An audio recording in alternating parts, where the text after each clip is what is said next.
So here's Megan, and she's gonna talk about the exercises she does.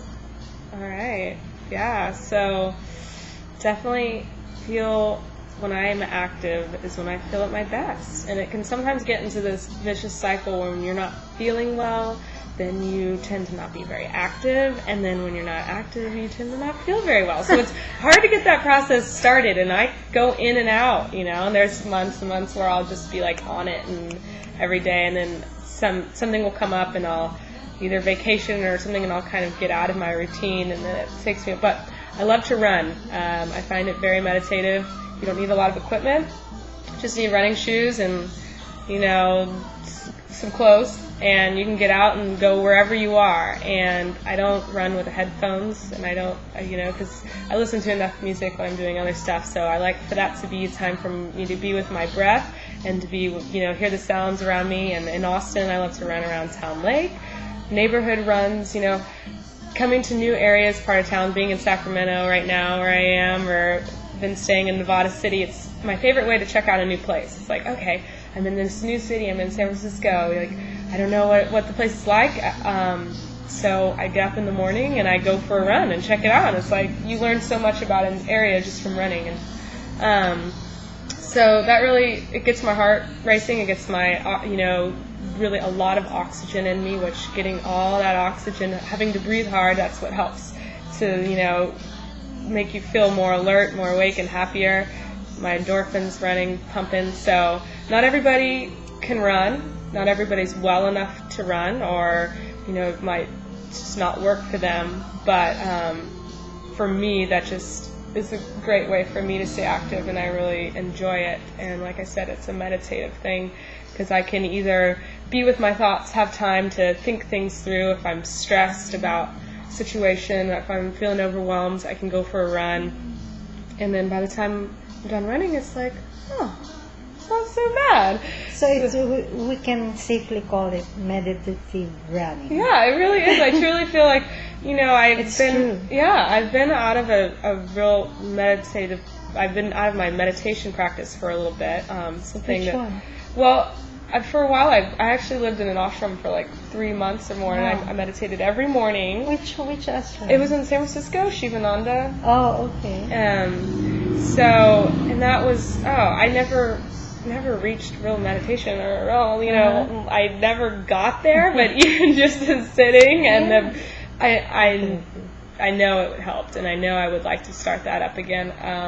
But I'm not there right now, so the running is a good way for me to, like I said, either think things through or just not think. The whole time I'm running, I'll find myself, I don't even know what I was thinking. I'll let the thoughts just run right through me and not so much pay attention to the thoughts and just sort of focus on getting one foot in front of the other and just moving through, so, nice. Yeah. That is actually awareness. Yeah. Yeah.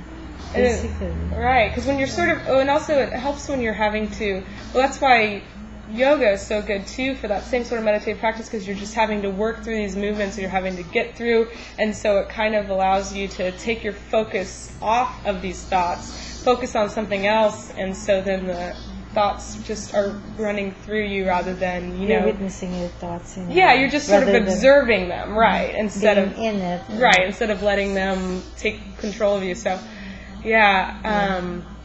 I love practicing yoga, though I feel like I don't have a very strong personal practice right now, because I'll get started at home and then I'll just sort of start distracting myself. So it helps when I go to a class or something. Sorry, it's true. And then I love to ride my bike for another way of being active, and that's, I don't, get the Lance Armstrong gear on, go for a bike ride around the whole country, though that's awesome that people do that. But for me, it's more of a way to commute, a way to get from one place to another, and then you get a little activity in the meantime. And then being from Texas, it's hot a lot of the year, so we go swimming. Everybody goes swimming. That's how you get through the summers. And so there's nothing like going in Spartan Springs or in fresh, water. Not so into the chlorine, just because it does not make me feel very well, but if you can get in some unchlorinated fresh water and swim, it's like you come out feeling revitalized. Where do you do that? Unfluorinated water? Well, yeah, in Austin we're blessed to have. You do have. We have 2 pools. We have Deep Eddy, which is a smaller pool with lap lanes, and then a little kiddie side, and then there's Barton Springs, which is this giant spring-fed creek that's been cemented. And on the sides, there's no chlorine. It's a spring-fed, so it's 70-something degrees year-round, so it's real cold. But when it's 100 outside, it feels great. And then it's open year-round, so people, in the winter do the polar bear swim. I'm not that hardcore. I'm kind of a wimp when it comes to cold. But so swimming gets you, it's a whole other kind of workout, and it's also healing. Yeah. Cool. So we'll shoot for part 5, maybe 6. And we'll ask her about her vision with regards to her career and relationships.